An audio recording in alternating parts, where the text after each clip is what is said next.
Hey y'all, welcome back to the Severe Club. I am your host, Tina Severe, and welcome to our second episode. Yes, we are so excited. I am so excited for the second episode because, oh my gosh, I have a lot of things to get off my chest.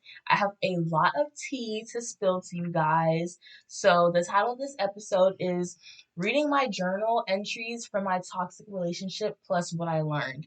So, you guys, we all go through some type of toxic relationship in our lives. And for me, oh my gosh, this relationship was such an issue in my life. But once I got over it, I really became, that's like another thing that really helped me become the person I am today. Like, I've learned so much in that relationship. Yes, it was toxic. Yes, it was terrible. Yes, sometimes I just want to erase everything that happened. But I am also just blessed that I went through that. So I learned everything that I know now, and my relationships going forward can be much more positive and much more healthy. So, in this relationship, I mean, not in this relationship, but in this podcast today, I am going to be reading my journal entries. So, here I have my journal right here. If you guys are watching on YouTube, you guys can see my journal.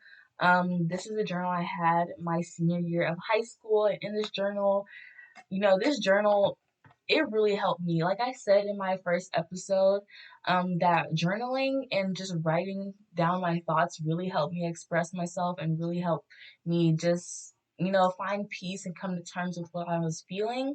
So I wrote in my journal a lot whenever I was going through something very, just something that made me feel very emotional and just have a lot of rage. I would often just write it down in my journal. So, in this toxic relationship, it was a lot of journaling. And I'm going to be reading those journal entries with you guys, which I'm so excited because I feel like there's a lot of lessons in here. And I feel like, especially as young people, not even just young people, but everyone, we all go through this type of, manipulation and everything. So we'll get into that in a minute. But just for some background on this relationship started when I was in high school.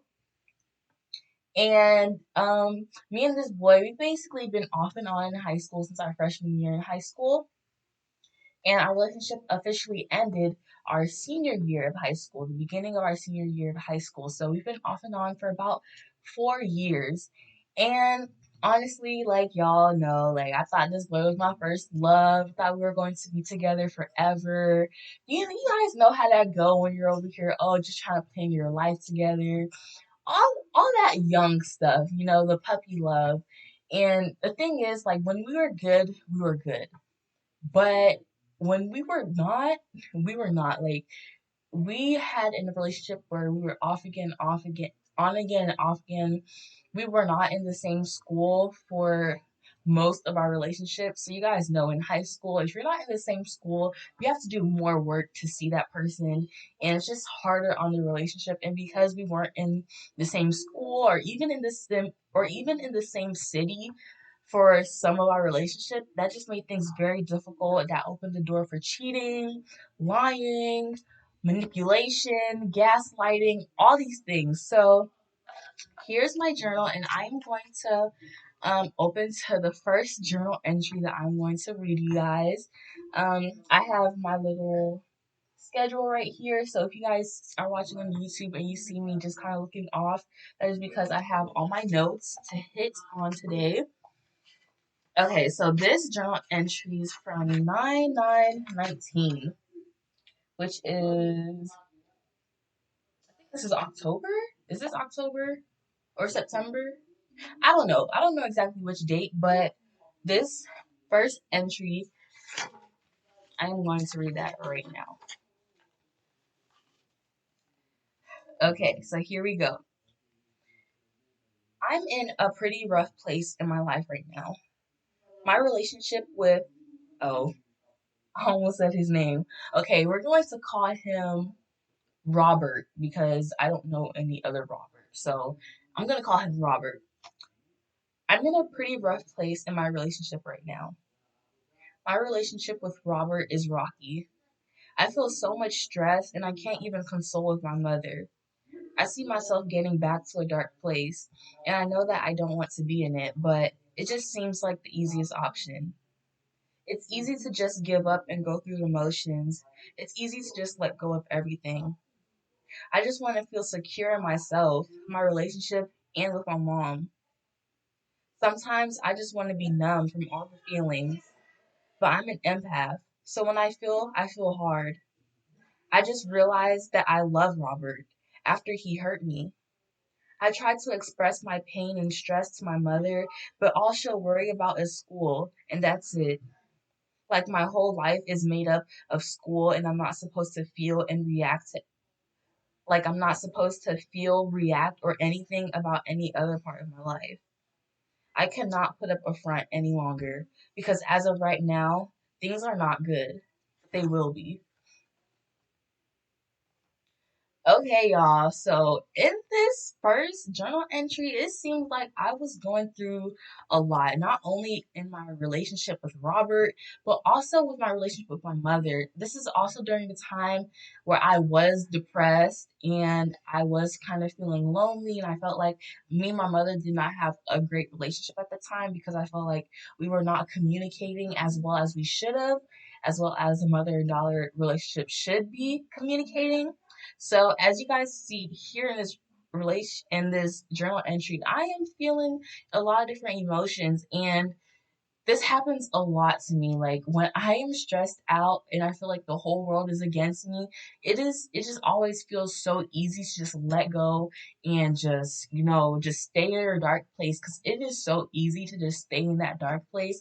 But because I have gone through depression and because I did see myself falling back into that place, like as I wrote in here, like it's easy to just give up and go through the motions. It's easy to let go of everything. I just want to feel secure in myself, in my relationship.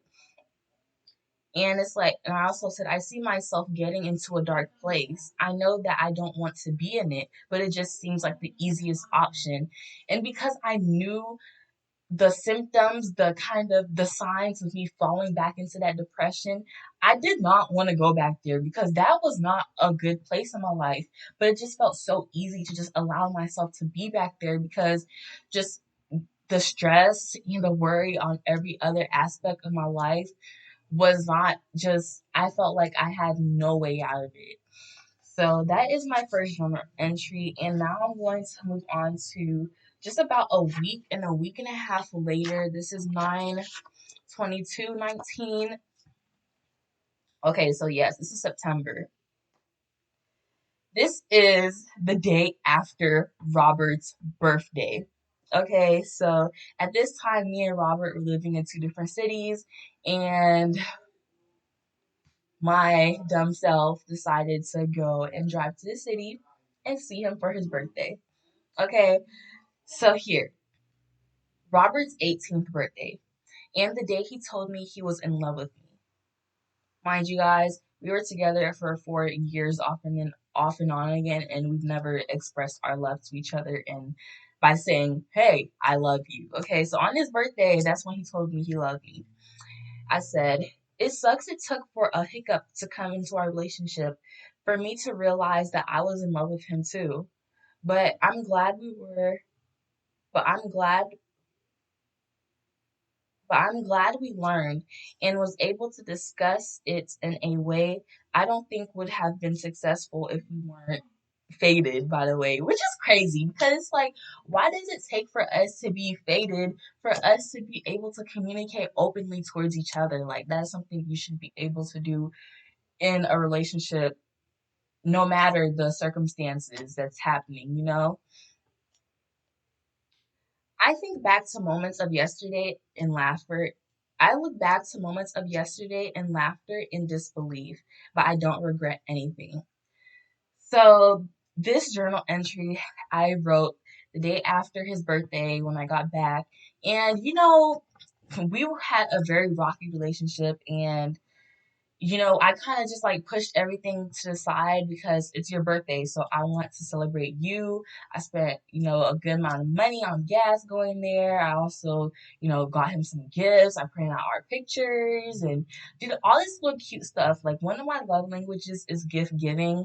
And of course, one of the like, I love giving gifts as well. So I just try to go all out with the gift giving, make everything cute. And low key, I got him a bunch of pictures like of us together, of me, of him, of us together, and I put them. I kind of made like a photo album in a way, just because I want him to remember me, like, because I knew he had other stuff going on the side, but at the same time, I was like, in my head, I was number one, which is that is not really a good mindset for me to be in at that time. But I was like, okay, let me just get him these pictures so he don't forget me, so he sees that like, hey, i'm I'm still present, which is crazy when I think about it now. But now the next journal entry is literally a month later, like exactly a month later from his birthday. And this is kind of like a spoken word, like a spoken word poem kind of I wrote. So I do dabble a little bit in poetry, mostly when I'm in my feelings. So here is the next journal entry from a month later.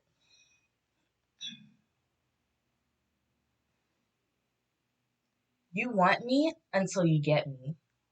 You claim you love me until you get what you want, then it's time to forget me. I instantly become a thought, a thing, a moment of the past, a fling. But to me, you were my everything. You said you wanted something real for life, but your actions was the number one lie. You wanted a doll you could play with, pick up and leave alone as soon as you got the instant gratification you knew it came with. You wanted somebody who could shut up, be still, fuck and suck on command like you were the dictator of my life and I decided to act blind. You wanted somebody who could be your accessory, make you look nice on the outside, but not go deep enough to show you my true value. You wanted plastic, but I was gold. You wanted control, but I am something that the physical realm could not mold. I am a queen. I am a goddess. I am the bringer of life. And that's just me being honest. You wanted me until you got me. I made you realize that you're not enough and I am everything. And now you're insecure, wishing you never met me. Dang, Tina, like, what are you going through? This got you feeling this way. So I think this was the part where I was kind of at my breaking point. And I know I wrote all of this and it kind of sounds like I was done, but I wasn't done honestly. Like I was at my breaking point in this relationship and I think this moment is like when I kind of there's this one girl that he was messing with, and so I was back home in my city. He's in his other city. And okay, this Robert would block me from his Instagram. Like his favorite thing was to block me from his Instagram story. So I have businesses and stuff, and I just logged on to my business page or another page that I have to watch his stories because I'm like, what are you trying to hide from me? Because in my head, I'm your girlfriend. Like, what are you trying to hide from me? And I saw that he was posted up with another girl. I went onto that girl's page and looked at her story, and they just seemed like they was together and doing all this stuff. And I think that's when I wrote this because it's just like I literally just did all this for you. I came to see you. I spent money on you. Like I thought we were on a good path in our relationship just for you to kind of like do me dirty and just be laid up with another girl, that was like the tipping point. And I was really trying to decide like, dang, Christina, like, are you really gonna put up with this? Like, aren't you better than this? Like, don't you deserve somebody who's going to give you the everything that you want and everything that you deserve in a relationship? And 2 days later, I kind of wrote this another poem or spoken word that I'm going to read for you guys. And it's a poem followed by a journal entry. So here we go. The title of this is I Chose Me. I Choose Me. It's crazy how choosing you is the hardest but best decision over choosing us. But you can't be forced to choose you.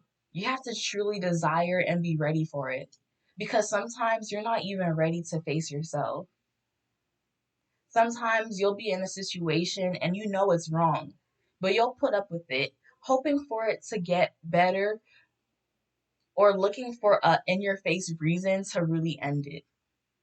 But when you realize you can't wait for either, you just have to live your life for you. Choosing you will come easy, and all the what ifs will disappear.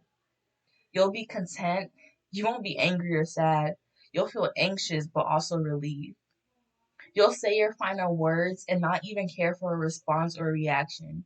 Because in your heart and head, you're truly ready to choose you. And hopefully it's not too late when when he realizes his wrong and finally chooses you too. And when I read back on that entry, that kind of gets me upset. The ending kind of gets me upset because in the end, I still wanted him to choose me. Like, because I felt like it was me versus the other girl when there should never be another girl for me to even feel like I'm in a competition with, anyways, you know?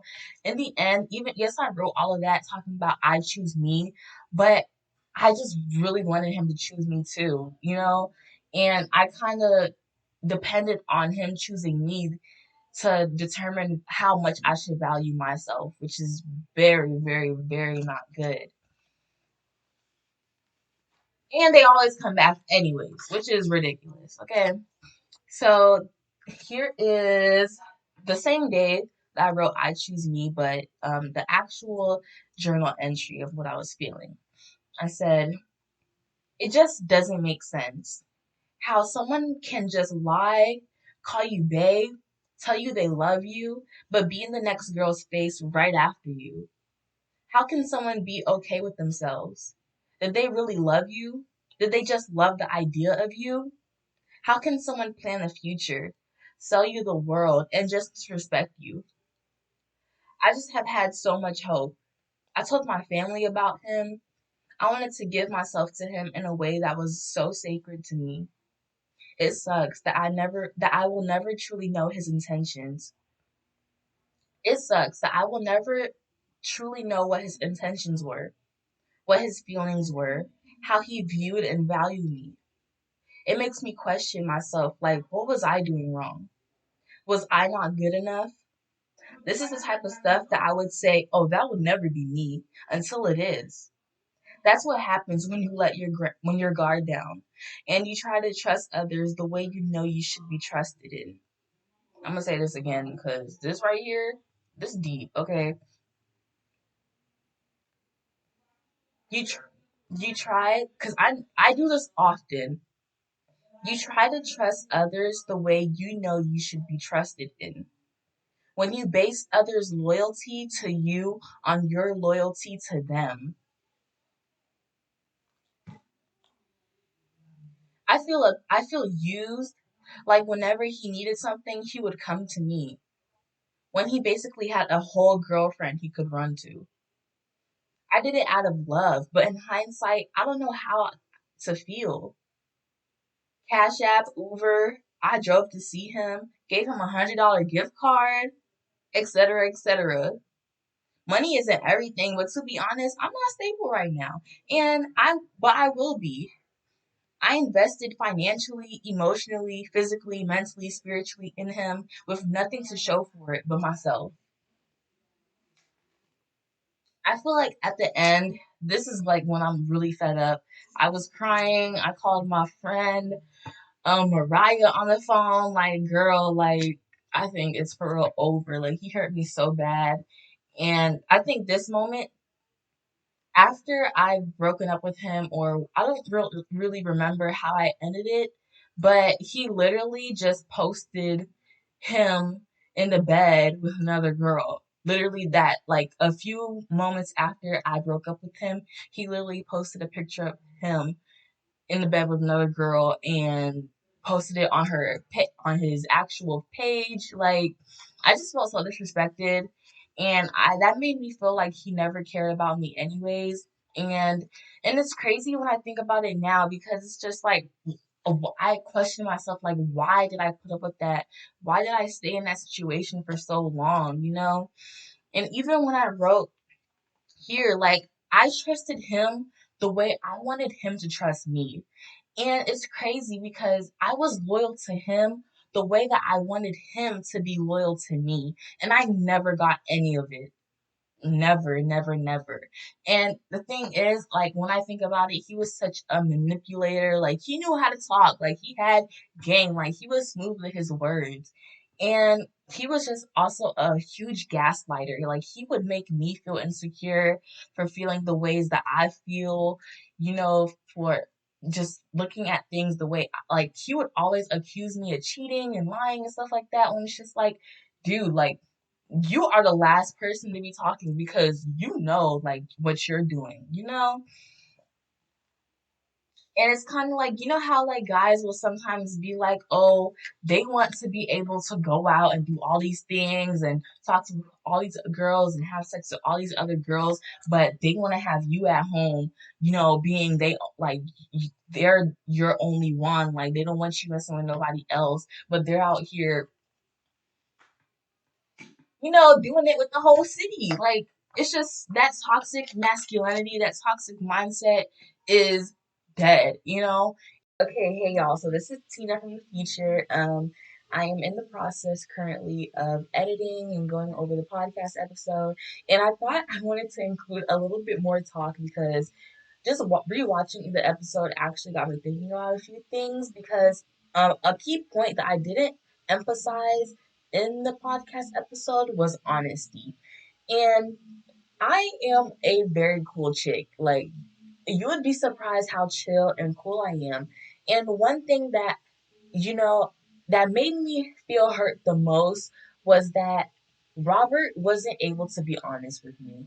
And honestly, like, I am not the traditional type of female. Like, if he would have made it clear to me that he did not want to be in a monogamous relationship, if he wanted to be in an open relationship or just not even be in a strict relationship at all and just stay talking and just, hey, he does what he do, I do what I do, that would have been fine with me. But the fact that he took away my opportunity to choose what I want for myself, the fact that he kind of just he wasn't honest and he didn't give me the opportunity to choose to do what I wanted to do. Like, he painted the picture as if our relationship was one way when he was actually living a lie. So that was like the key thing that really made me upset because I am a chill person, y'all. Like, I'm not, when I go into a relationship, like, I believe every relationship sets the standard for that particular relationship. Like, so if he didn't want to be monogamous, that would have been perfectly fine with me. But the fact that he took away my choice in that decision made me feel even more hurt. So I just want to let you guys know, anyone who is listening to this right now, whether you're a male or female or whatever, be honest in all your relationships. Even if you don't think someone is going to agree with the type of relationship you want to have, at least give them that choice to make the decision for themselves. Don't lie to someone and make it seem like they're going to have a relationship that's this way when in actuality you're just going to lie and turn against their back and just do all this extra nonsense that wasn't called for in the first place. So I just wanted to throw that in there and you guys continue watching. And once I got out of that relationship, man, I was just so liberated because that was literally like my last straw. Like, I prayed to God to remove any soul tie that I had with him because I felt like we had strings pulling us back to each other for so long that needed to be cut real quick. They needed to be cut long, long. They needed to be cut freshman year of high school. They did not need to keep pulling towards each other for that long. So I pray to God to cut any soul ties I had with him, wash my hands with him in that situation, be over it, and move on with my life. Okay, so now those are the journal entries, and you guys, this relationship was just very, very, very like it was a lot for me. That was my first I don't even know if it's considered a real relationship because I feel like the relationship I have now is my first real relationship because it's just so much better. But I guess I could say that was my first relationship, and I just want to share with you guys a few things that I've learned from that relationship. Okay, so one of the things I've learned is trust your intuition. Because you guys, I knew for a long time that this dude was not treating me the way that I deserved to be treated. I knew that I've been needed to break up with him. I knew that he was cheating on me. I've been knew he was lying to me. I've been knew he was gaslighting me.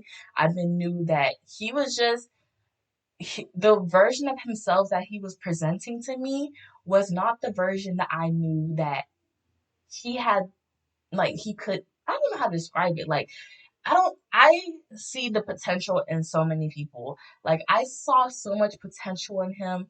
And even though I knew that he wasn't doing right now, I thought that if I just stick it in, if I just kept going, if I just stayed by his side, eventually he would show me the man that I knew he had in him this whole time, you know?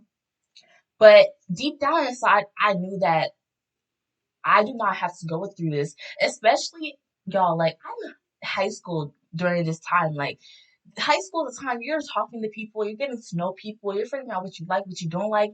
You should not be taking any relationship too seriously in high school.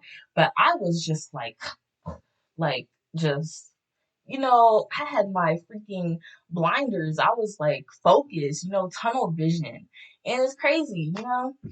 And yes, I was talking to people in between when we were on our breaks, which is another toxic thing, I think, a break. But at the same time, like in the back of my mind, even when I was talking to other people, I was just like, oh, like if he called me right now, I'm bye, because he was just always like my main, like the main focus in my head. And I wish that, I mean, I can't change anything about it now. So I just learned a lot. So the next thing that I learned was actions speak louder than words. And yes, we hear that so much. We hear that so many times, but it's like it's so true.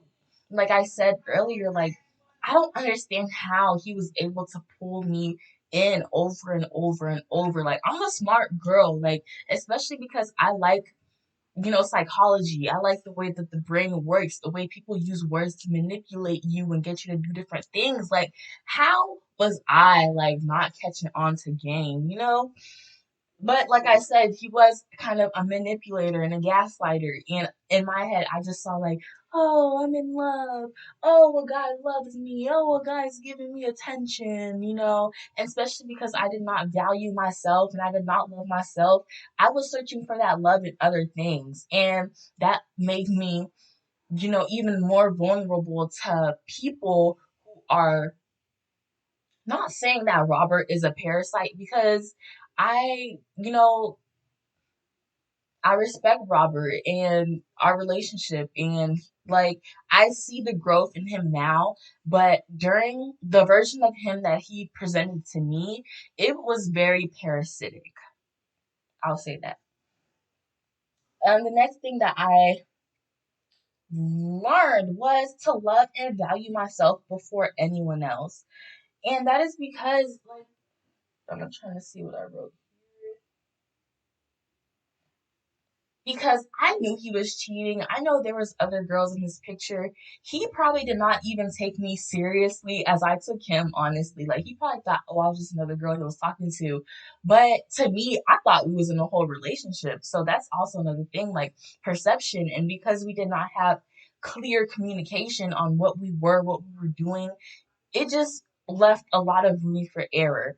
And because I did not love myself, I did not value myself enough, I was just accepting any type of treatment from him because I felt like, you know, he loves me or he's talking to me, he's showing me attention. And in a time of my life where I felt like nobody else was, I was I was I was willing to accept that toxic love, you know, because I felt like it was so much easier to try to use the love someone else gives you to love yourself, to value yourself when you don't value yourself already. Another thing that I learned is that another person's love cannot fulfill me, especially if I don't love myself first. So that's why I said, that's kind of reiterating what I said earlier. Y'all, this relationship, it set me up, even though it was very toxic and, you know, it's like crazy when I think about back on it because I've spent 4 years of my life, entertaining this toxicity. Like, why? But we all go through this. Like, no relationship is perfect. We all go through our trial and errors. And I've learned so much in that past relationship that has helped my current relationship so much. And you guys, like literally a month later, after me and him breaking up, maybe like a month and a half later, I started talking to my current boyfriend. So if you guys kind of want that story on how that happened and basically how much my relationship has changed, how much my outlook on relationships has changed, just let me guys know and I could definitely include that into a podcast episode.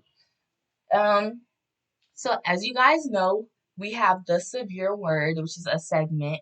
And in this severe word, I kind of have like three kind of main quotes or inspirational sayings that I want to give to you guys because I feel like all of these apply when you're dealing with just a toxic relationship. And a toxic relationship does not even have to be um just a romantic relationship. That can also be your family, your friends, like even work associates. Like toxic relationships are just a relationship that is not good between you and another individual. It does not have to be romantic, but because I am discussing this in a romantic setting,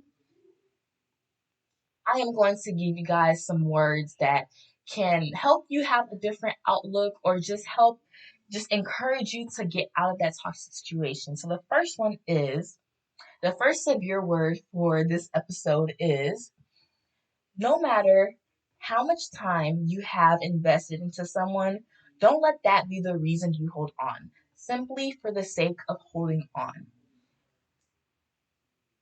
You guys, like, I spent 4 years with this person, and because we had so much time under our belt, I felt like, you know what, I can't just give up on this because we spent so much time. But you guys, don't let the amount of time that you invest into someone be the only reason to hold on when there is nothing else beneficial besides the time, because the time is in the past and you can't never get that back. But what you can do is control your future, control the amount of access that person has to you right now and in the future. And we do that a lot, especially with family. With family and relationships, like we hold on because we have so much time. That person knows me, they understand me. And it's so much easier to stay in that toxic situation because it's comfortable, because it's familiar, than to escape it and be uncomfortable and figure things out and learn. That's why I said in one of my journal entries, actually, let me find it so I can quote it exactly because I discussed it.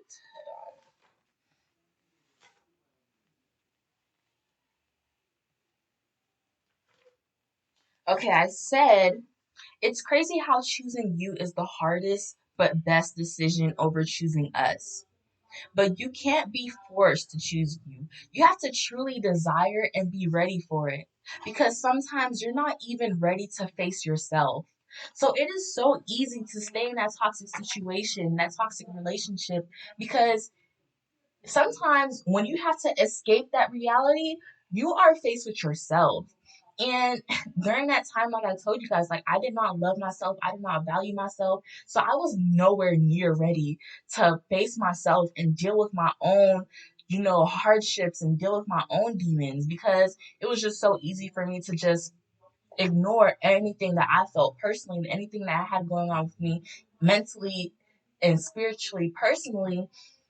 So that is another point, okay, you guys, because I feel like I low key feel like I'm preaching right now, but this is like therapy for me because I have a lot to get off my chest, and I feel after this episode I'll have the ultimate closure. Like I've had closure before, but I feel like putting this out into the world, you know, washing my hands with it, helping somebody else potentially with this message, that is like my ultimate closure. So the other severe word that I have for you guys is you are enough.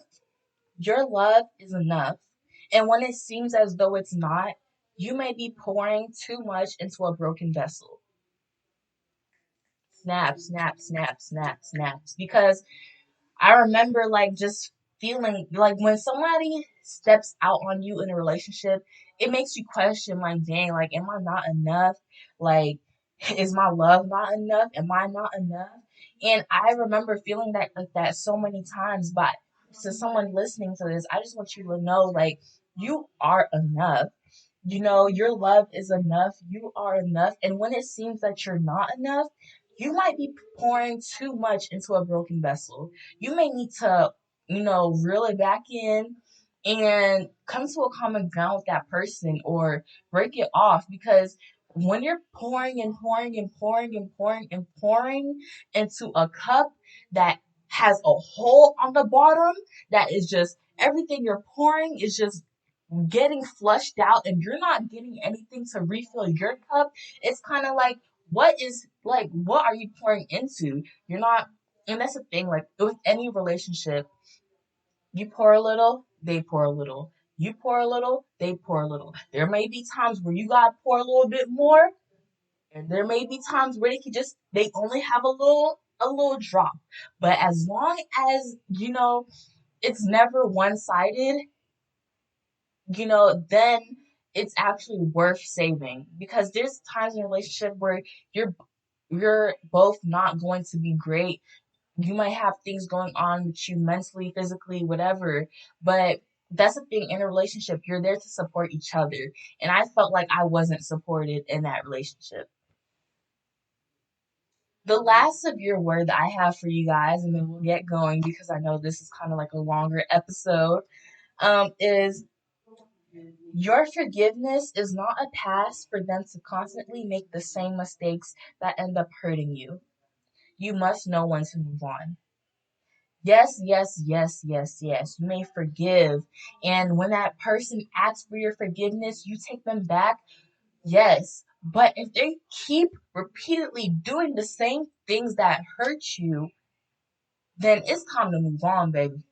It's time to move on because you cannot allow somebody to have that much power over you to repeatedly, beat you down and ask for forgiveness. That is not how things work. I'm sorry, but for too long, I let somebody run all over me. For too long, I didn't value myself enough to say, this is not how this relationship is going to work. And remember, you guys, you teach somebody how to treat you. You teach somebody, how to act towards you. And if you're letting somebody just keep, doing the same things over and over and over with no consequence, why would they stop? Because they know they can get away with it. So I just want to say that to everyone who's listening, if you have gone through a toxic relationship or a toxic situation, feel free to let me know, like, how did you get out of it? What were the circumstances? What did you learn from that relationship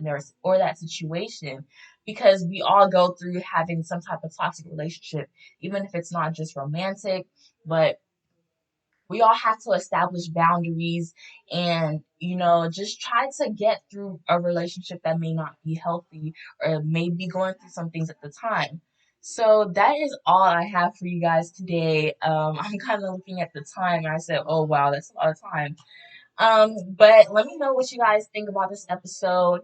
Make sure you guys follow me on Instagram at Tina Severe. Follow the Severe Club on Instagram at the Severe Club. If you're listening to this on SoundCloud, go watch us on YouTube and subscribe to our YouTube channel. If you're listening to this on YouTube, go subscribe to our SoundCloud or follow us on SoundCloud to stay updated. But thank you guys so much for listening to this episode. And I just want to spread peace and love to everyone listening. And thank you guys for watching. Bye.